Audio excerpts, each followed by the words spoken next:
তৈরি পোশাকের প্রধান বাজার যুক্তরাষ্ট্রে বাংলাদেশের রপ্তানি প্রবৃদ্ধি বেড়েই চলেছে।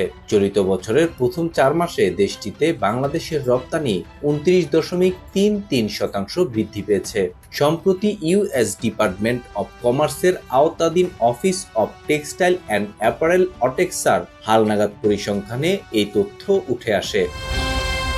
অটেক্সার তথ্য অনুযায়ী চলিত বছরের প্রথম 4 মাসে মার্কিন যুক্তরাষ্ট্র মোট $2,621.80 কোটি তৈরি পোশাক আমদানি করেছে, যা এক বছর আগের তুলনায় প্রায় 10.65% বেশি। এই সময় চীনকে টপকে ভিয়েতনাম মার্কিন বাজারে শীর্ষ পোশাক রপ্তানিকারক দেশের জায়গা দখল করেছে। ভিয়েতনাম থেকে $591.91 মূল্যের পোশাক রপ্তানি হয়েছে, যা 16.06% বেড়েছে।